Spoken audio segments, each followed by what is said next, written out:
Antigua Persia. Intrépida, formidable e inexorable.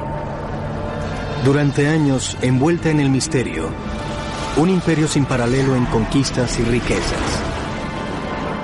Para crear un imperio del tamaño del imperio persa, el imperio más grande que el mundo haya conocido, es obvio que se necesita destrezas militares. Desde el norte de África hasta Asia, fue una civilización impulsada por una dinastía de gobernantes extraordinarios, ambiciosos y todopoderosos. Ciro el Grande es uno de los pocos que merece ser llamado el Grande. El imperio persa creó algunos de los logros más asombrosos de ingeniería que el mundo haya visto. Palacios magníficos que se erigieron en desiertos áridos. Caminos, puentes y canales. Todo el mundo ha escuchado del canal de Suez, pero ¿cuántos han escuchado del canal de Darío? Pero nubes oscuras se posaban en el horizonte.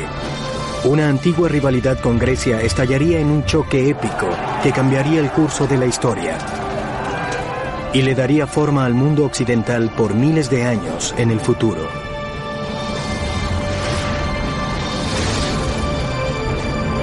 Construyendo un imperio, los persas. 330 a.C. Un joven rey de Macedonia conquista el imperio persa y lidera a su ejército invasor a entrar a Persépolis, su espectacular ciudad capital. El gobernante macedonio es Alejandro Magno, admirador de los grandes reyes persas.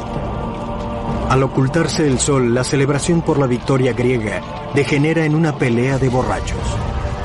Al amanecer, Persépolis, la joya de la corona del imperio persa, con palacios que no tenían paralelo en ninguna parte del mundo, es incendiada completamente. Más de 2500 años después, estas gigantescas torres se mantienen de pie, como testamento de las inmensas alturas que alguna vez alcanzó este imperio olvidado. Yo igualo a Persia con lujos, tapicerías preciosas y bellas alfombras, y el gato persa peludo y gordo de mi madre, llamado Otis. Pero también pienso en un rey fantástico llamado Ciro el Grande, quien creía en la religión, tolerancia cultural, y quien liberó a los judíos de Babilonia para que regresaran a Israel. Hola, soy Peter Weller. Bienvenidos al Imperio Persa. Alrededor del año 4000 a.C., dos tribus nómadas empezaban a enraizarse en un antiplano iraní fértil pero caliente. Los medos en el norte, los persas en el sur. Al ser estas tribus nómadas, estaban más interesadas en sobrevivir que en la conquista. Al convertirse en menos nómadas, tenían que aprender cómo labrar, en particular cómo cultivar este altiplano iraní fértil. Pero para hacerlo necesitaban una fuente de agua. Los primeros persas pudieron muy bien haberse convertido en polvo en los vientos de la historia si ellos no se hubieran asegurado una fuente de agua y, más importante, un medio al canal que les suministrara agua a sus cosechas y pueblos. Y lo que hizo que este logro de la ingeniería fuera tan notable es que encontraron esta agua no de ríos, lagos u océanos, sino de la fuente menos probable de todas: rocas. Persia emergió de la nada, un terreno escabroso y hostil, construido solo con invención y determinación. Hace 3000 años, los primeros persas nómadas deambulaban por el altiplano iraní seco y hostil. Encontrar agua significaba viajar grandes distancias. La responsabilidad de descubrir cómo traerla de nuevo a su pueblo cayó en un ingeniero híbrido, geólogo y saorí, llamado Moghaní. Usando solo un cincel de piedra, Moghaní construiría la primera piedra angular del imperio persa. Un revolucionario sistema de canales subterráneos de irrigación llamado Qanats. Comenzaron al aprovechar la gravedad para explotar la topografía natural de su terreno, el cual se inclinaba inexorablemente desde las montañas Alborz hacia el Golfo Pérsico. Primero se excavaron pozos verticales desde la superficie y se excavó el túnel horizontalmente por una corta distancia. Entonces se construyó otro pozo vertical, aproximadamente a unos 3/4 de kilómetros hacia arriba de la inclinación, y el canal continuó. A veces pueden ser 20, 30, 40 kilómetros de distancia, así que es una operación de mucha destreza, que requiere de mucha destreza hasta el punto donde la gradiente del canal de agua se encuentra con la capa freática o las aguas subterráneas que subían al punto en donde empezaba la montaña. El ángulo de inclinación era crucial, una unidad en elevación por cada 100 en la horizontal. No muy escarpado porque podía erosionar la base del canal de agua y por supuesto no tan plano para prevenir que el agua se moviera hasta el destino deseado. 2000 años antes de los legendarios acueductos de Roma, los persas encauzaban cantidades de agua masivas en distancias largas. En climas calurosos, secos, con pérdidas mínimas debido a fugas o evaporación.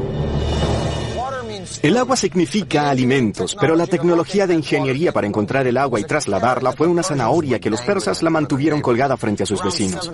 Alrededor del año 700 a.C., todas estas tribus se unieron bajo una figura legendaria llamada Aquemenes, quien fundó una dinastía. Esta dinastía prosperó y floreció bajo un hombre al que me hubiera gustado conocer, llamado Ciro el Grande. Ciro creó y mantuvo un imperio, gracias sin duda a su inteligencia militar, pero también era un genio político. Él era un gerente excelente y benevolente de hombres. Los historiadores lo han llamado humanista, los judíos lo llaman Shiach o el ungido, su propio pueblo lo llama padre, incluso los griegos jónicos a quien él conquistó lo llamaban un legislador y gobernante justo y valeroso. Ciro el Grande llegó al poder en el año 559 a.C. Fue el principio de la dinastía aqueménida. Su reino cambiaría el curso de la historia y redefiniría la posibilidad arquitectónica. Si observa los grandes personajes persas en la historia que afectaron al mundo, Ciro el Grande es uno de los pocos que merece ese epíteto, el que merece ser llamado el Grande. El imperio en el que gobernó Ciro fue el más grande que el mundo antiguo haya visto. Y quizás hasta estos días el imperio más grande que haya habido.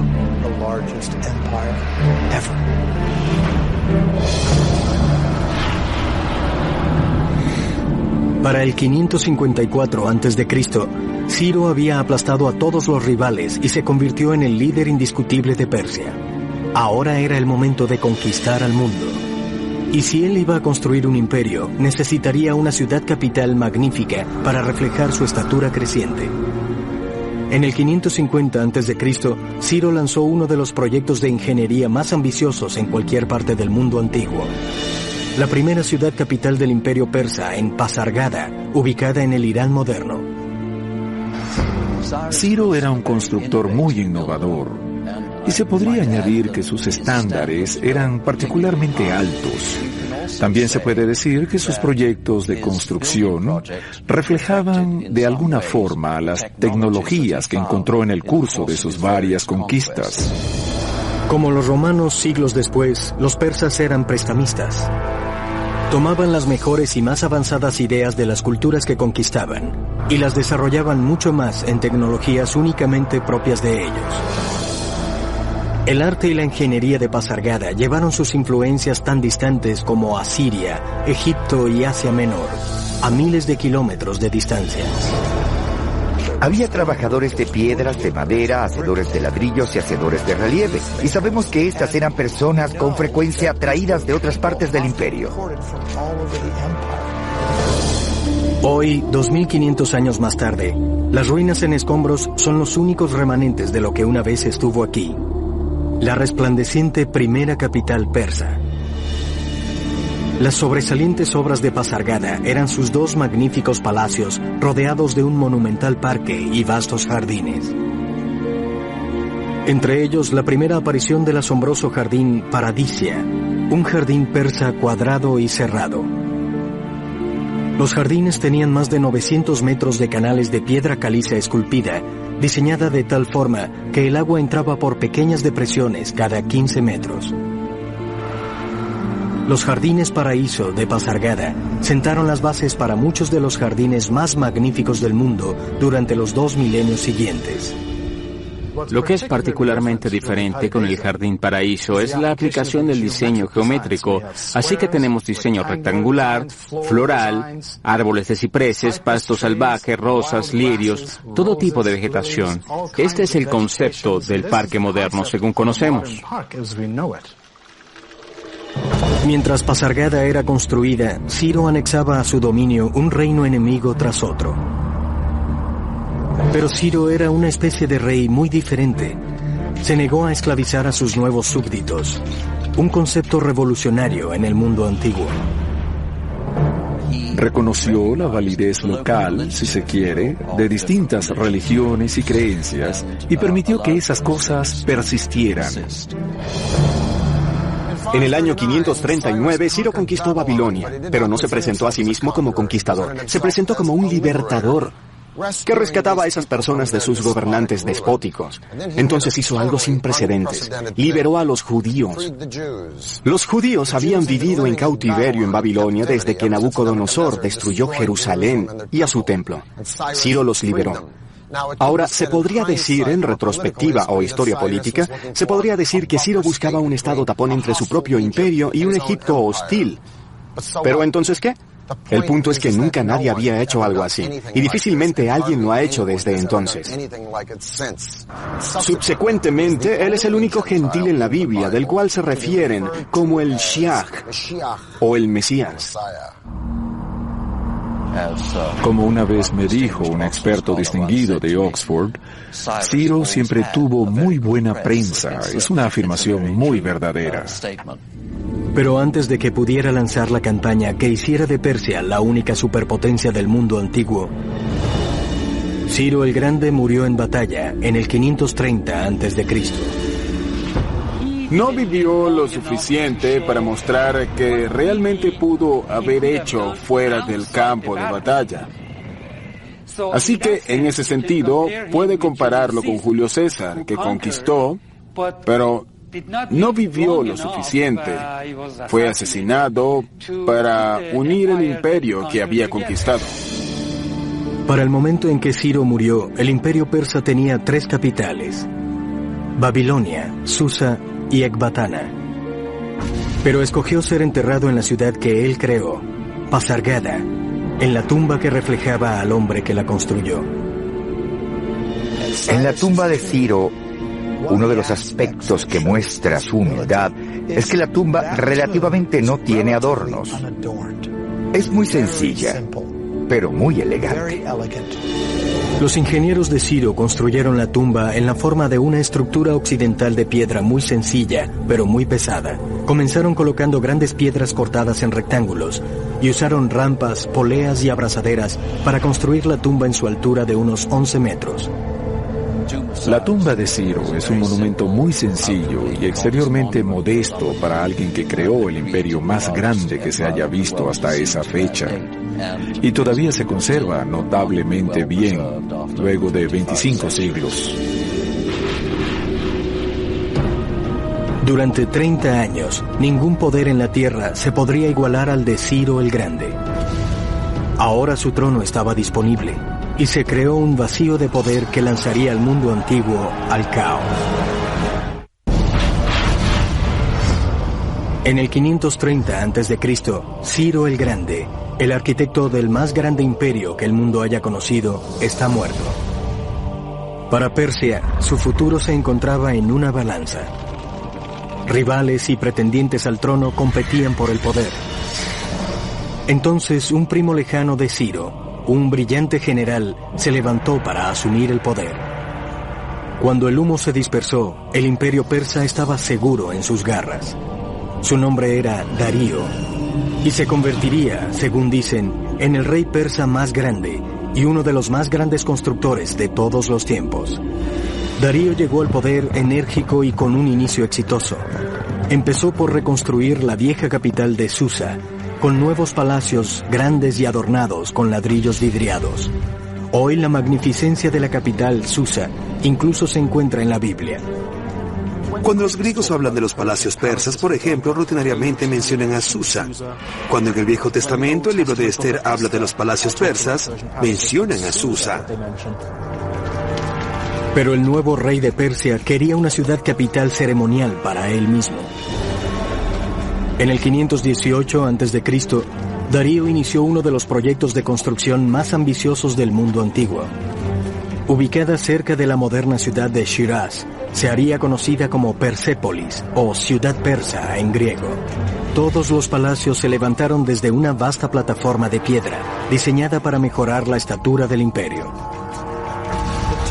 El cuadrado de la terraza es inmenso, más de 125.000 metros cuadrados, y tuvo que modificar el paisaje. Sus ingenieros tuvieron que venir y nivelar parte del área, y tuvieron que construir un muro de contención. Él quería que se viera desde la distancia. Por eso es que construyes una terraza para que pueda ser vista desde lejos. Eso hace que todo sea más grande. Persépolis fue un colosal reto de ingeniería, con paredes de más de 18 metros de altura y 11 metros de ancho. Y grandes pasillos que tenían columnas con diseños intrincados. Miles de arquitectos, artesanos y peones, junto con toneladas de materiales, fueron traídos desde lugares lejanos del imperio. La mayoría de los imperios antiguos se construyeron con ejércitos masivos de trabajadores esclavos.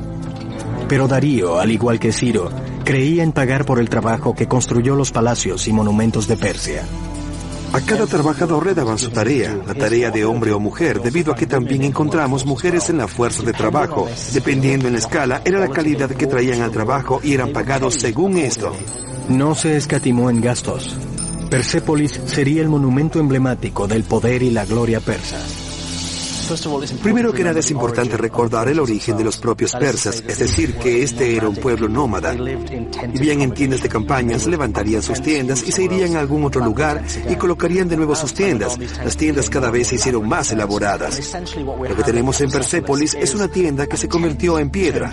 La Padana es un edificio tienda en piedra. El magnífico palacio de recepción que construyó Darío se llamó Apadana. Cada uno de esos pilares en piedra monumentales se inspiran en la especie de pilares de madera que sostenían un hermoso techo de lona. Pero ahora ese techo se convirtió en un hermoso techo de cedro. Así que los orígenes nómadas de los persas brindaron el ímpetu aparte de su arquitectura. Pero eso no es todo. Los palacios de la ciudad fueron adornados con oro y plata, tapicería costosa y baldosas coloridas. Descripciones de dignatarios visitantes y de tierras conquistadas se esculpían en las paredes en relieve. Pero los logros de la espectacular ingeniería de Persépolis se extendían hasta muy lejos de las paredes de la ciudad. Sus sistemas de drenaje y agua, diseñados intrínsecamente, no tenían rival en ningún lugar. Antes de que colocaran el suelo real, primero los ingenieros de Darío construyeron un sistema de drenaje.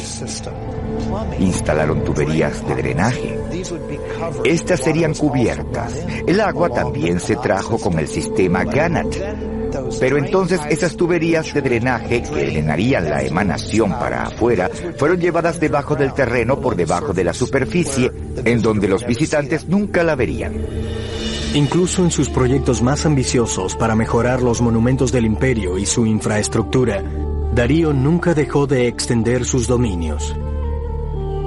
Bajo el brillante liderazgo de Darío, el imperio persa creció a un tamaño sorprendente. Eso incluye Irán y Pakistán de los tiempos modernos, parte de Armenia, Afganistán, Turquía, Egipto, Siria, Líbano, Palestina, Jordania, partes de Asia Central, hasta el norte de India. Y esto es bastante césped. Para conectar las tierras más lejanas del imperio, Darío lanzaría dos proyectos de construcción audaces. Uno se extendería a más de 2.400 kilómetros del imperio persa. El otro conectaría el Mar Rojo al Mediterráneo.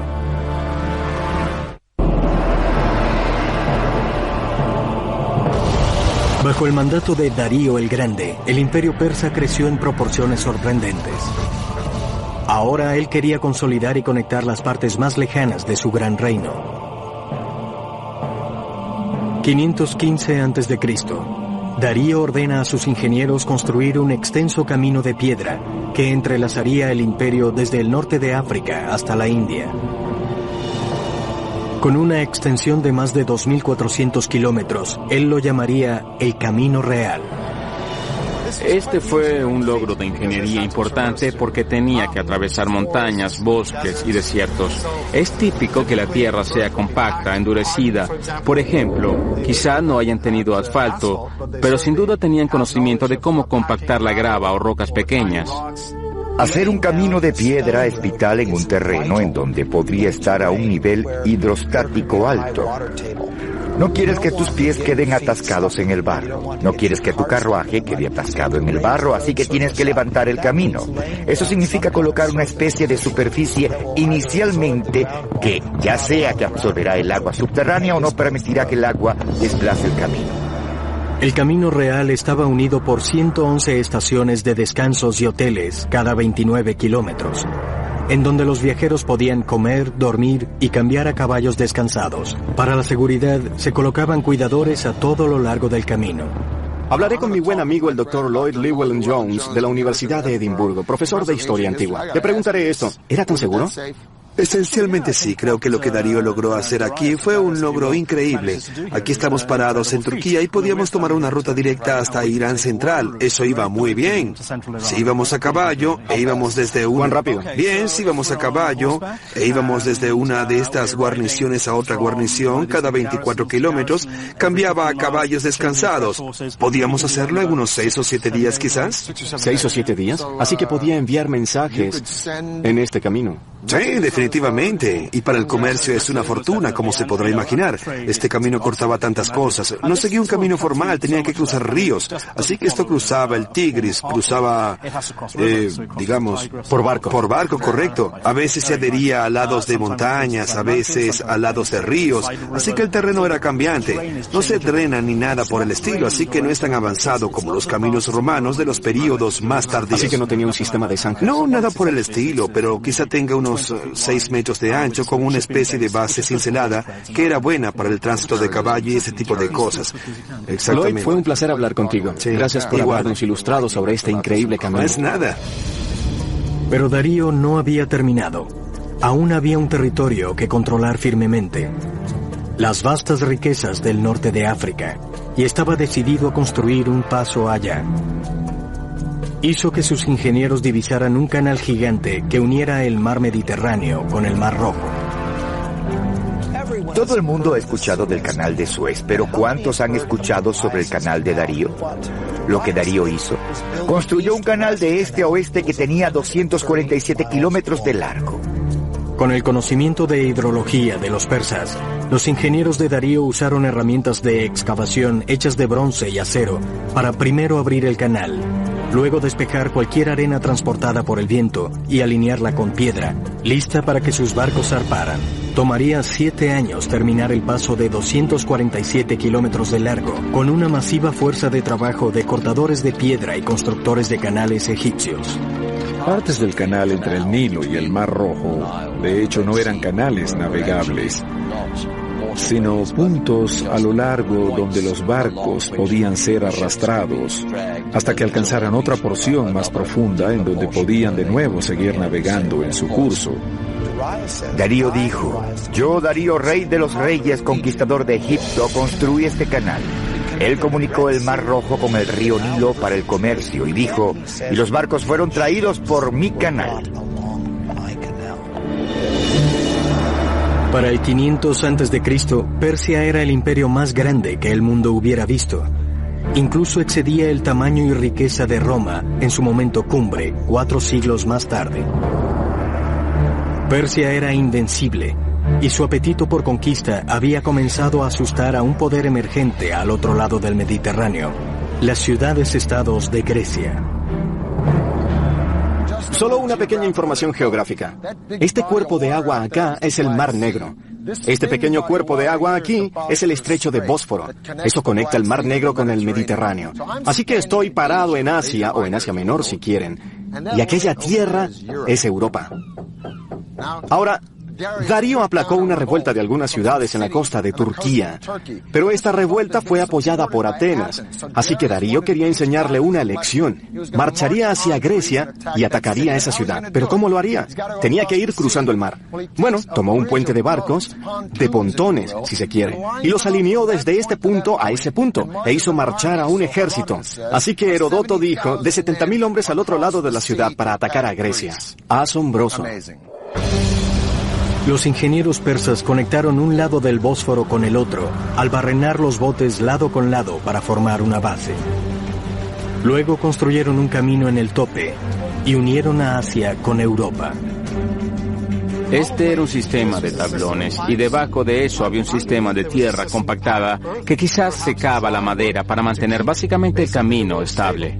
Ahora, para evitar que el barco fuera inestable, debieron haber usado un sistema de ancla de cierto peso, porque si el ancla hubiera sido muy pesada, eso por supuesto hubiera ladeado o dañado los barcos. No hubo rompimiento de los tablones, no solo debido al peso del ejército que lo cruzaba, sino debido a las aguas agitadas del Bósforo. Es finales de agosto en el año 490 a.C. Darío ya marchaba hacia Grecia y había tomado Macedonia. Ahora estaba destinado a conocer al general griego Temístocles y a un ejército de Atenas y Corintio en la famosa batalla de Maratón. El masivo ejército de Persia, cuyo número era de 60.000, 140.000, 250.000, dependiendo de la propaganda que leyera, basta decir, los griegos eran superados en número de 10-1. Su único recurso era enviar refuerzos, así que el legendario corredor Fidípides corrió desde Maratón a Esparta, una distancia de 266 kilómetros en 2 días. De allí proviene el nombre de la carrera Maratón. Los dos ejércitos se enfrentaron entre sí, separados por un plano abierto y vasto. Si chocaban de frente, las fuerzas persas hubieran abatido a los griegos, superados por mucho en número. Esto fue el principio de las guerras persas. Una fuerza griega reducida atacó a los persas de frente. Los persas murieron fácilmente. Pero las fuerzas griegas restantes se habían dividido en dos y abrieron otros 2 frentes contra los persas. Arrastrados a un pozo de matanza sangriento, los persas sufrieron grandes pérdidas y se retiraron. Para los griegos, esta fue una gran victoria. Para los persas, solo un golpe de velocidad en su camino hacia el dominio mundial. Darío decidió regresar a casa y dirigió su atención a reforzar a Persépolis, su ciudad capital. Darío nunca llegaría allá. En el 486 a.C., Darío murió camino a sofocar una rebelión en Egipto, dejando atrás un imperio que redefinió las propias nociones de poder y gloria. También previno una repetición del caos que siguió a la muerte de Ciro al nombrar a su sucesor, su hijo Jerjes. Ciro el innovador y Darío el expansionista fueron actos muy difíciles de seguir. Pero Jerjes había sido un rey que estaba a la espera durante toda su vida. Un par de sus primeros actos fue suprimir la rebelión en Babilonia y otra en Egipto, y luego fue tras los griegos. De alguna forma los griegos se quedaron atorados en su garganta. Según algunos historiadores, Jerjes realizaba una limpieza previa. Según otros, él solo estaba limpiando el negocio de su padre. Cualquiera sea el caso, los griegos ya no estaban más impresionados o intimidados por los persas, pues los vencieron en Maratón. Así que Jerjes se unió a la armada cartaginesa en la punta de lo que hoy es conocido como Túnez, y decidió vencer a los griegos en el mar. 480 a.C. El imperio persa está en su momento cumbre, inmensamente poderoso y vasto e increíblemente rico. Habían transcurrido 10 años desde que los griegos derrotaron a Darío el Grande en la batalla de Maratón. Su hijo, Jerjes, ahora es el último monarca absoluto en la dinastía aqueménida en Persia, y Jerjes quería venganza. Grecia solo empezaba a emerger como fuerza para tener en cuenta, con una colisión de ciudades-estados diferentes, de democracias a dictaduras. Solo estaban unidas por un credo, su odio hacia Persia. El mundo antiguo estaba en el umbral de la Segunda Guerra Persa. El resultado sentaría las bases para el mundo moderno. Los griegos tradicionalmente llamaban a todo el mundo, excepto a ellos, bárbaros. Así que todo el asunto, en verdad, entre este y oeste, comenzó probablemente con los persas y los griegos y continuó desde entonces. La invasión de Grecia por los persas sería una de las colaboraciones más grandes de estrategia e ingeniería en la historia militar. La masiva invasión sería un ataque mar-tierra complejo, que exigía algunos logros asombrosos de ingeniería. Jerjes quería que sus fuerzas entraran en Grecia por el istmo de los montes Athos. Pero las aguas allí eran tan turbulentas que el rey ordenó a sus constructores abrir un canal a través del istmo. Con una inmensa mano de obra y experiencia en ingeniería de canal, a los ingenieros de Jerjes les tomó apenas 6 meses terminar el canal a través del istmo. Pero el siguiente reto que enfrentaban sus generales y arquitectos era incluso más grande. El inmenso ejército persa aún tenía que cruzar el Helesponto de casi 3 kilómetros de ancho. Hasta el presente, su solución se considera uno de los proyectos de ingeniería más ambiciosos jamás concebidos para una campaña militar. Al pedir prestada una página de los libros de su padre, Jerjes ordenó un puente de pontones doble construido al otro lado del Helesponto, un logro de ingeniería que por mucho sobrepasaba el puente que construyó Darío en el Bósforo. Lo que es interesante es que 674 barcos estaban ahora alineados. ¿Cómo se mantendrían estables? Esto debió ser un logro de ingeniería. El Bósforo no es un área muy calmada, podía ser muy agitado. La línea de barcos se mantenía en su lugar con un sistema muy tenso de cables. Quizás 2 cables largos que iban entre Asia y Europa. Ahora recuerde que un gran número de tropas cruzaron este puente. Quizás hasta 240.000 tropas. Las cuerdas le permitieron a los barcos suficiente flexibilidad de movimiento en las aguas turbulentas. Cada sección del puente se construyó en 2 barcos conectados por tablones. Así que todo el camino podía surcar las olas al absorber mucho de la agitación de la superficie. Los ingenieros persas entonces construyeron una plataforma a lo largo del tope de los barcos, luego el camino en el tope de eso. Con cada tablón de madera emergió una superautopista que cruzaba el Helesponto al usar barcos de guerra como base. Recuerden que lidiamos con los cascos de decenas de miles de caballería, incluida la caballería de armadura, que habría sido mucho más pesada. Los barcos, de manera asombrosa, se mantuvieron estables, así que esto le permitió a Jerjes cruzar con su ejército a Europa y cruzar de regreso cuando lo necesitó, y los barcos se mantuvieron en el lugar. Por un corto periodo, Europa y Asia fueron uno. 10 días después, al terminar su puente, Jerjes marchó hacia Europa. Todo un ejército cruzó con equipo pesado, caballería pesada, y los tablones se mantuvieron en su lugar. No se rompieron los tablones, no solo debido al peso del ejército que lo cruzaba, sino debido a las aguas agitadas del Bósforo. La estrategia de Jerjes fue sencilla: abrumar a los griegos por tierra y por mar con un número superior de hombres. De nuevo, los griegos fueron guiados por el gran general Temístocles. Él sabía que no podía vencer a Jerjes por tierra, así que toda la campaña se diseñó para atraer a la armada persa a una trampa. Mientras tanto, sin ser visto por los persas, Temístocles se fue con la mayoría de su ejército, dejando solo una fuerza de muestra atrás de 6.000 espartanos.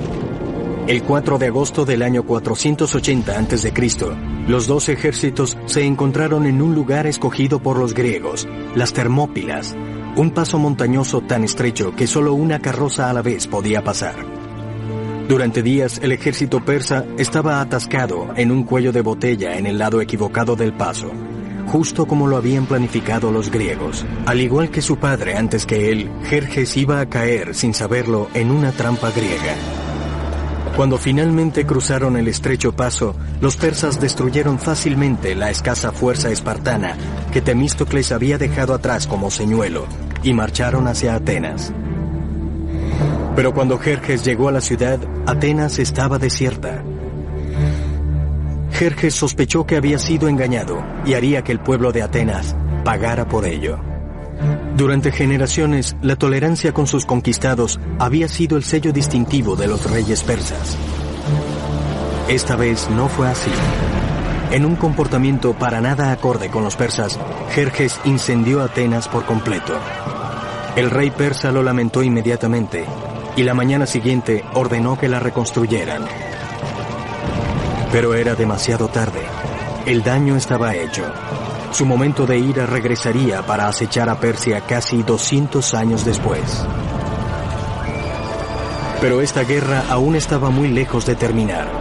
Al mismo tiempo, Temístocles estaba preparando su trampa, que atraería a la masiva armada persa a la estrecha bahía de Salamina. Entonces desató un ataque sorpresa. La inmensa flota persa fue atrapada en el equivalente naval de Gridlock. No pudieron maniobrar en la pequeña bahía, mientras los griegos usaron sus pesados trirremes como arietes para demoler los barcos persas. Fue una victoria decisiva para los griegos. Jerjes regresó a casa vencido, rey de un imperio persa que ya no era invencible. Hay un punto importante en la pérdida de los persas en contra de los griegos en la batalla de Salamina, un rasgo atenuante. Una mujer llamada Artemisia, la única capitana femenina de la armada en la flota persa. Ella engañó a los griegos al embestir a uno de sus barcos que estaba perdido y navegó para escapar en la confusión. Sus destrezas de supervivencia impresionaron tanto a Jerjes que se pensó que había dicho que sus hombres se estaban convirtiendo en mujeres y sus mujeres en hombres. Las guerras persas lanzaron a Atenas a su edad de oro, pero dejaron vulnerable al colosal imperio persa. Sería encomendado a un joven príncipe, un adorador de los grandes reyes persas, asestarle al imperio su último golpe.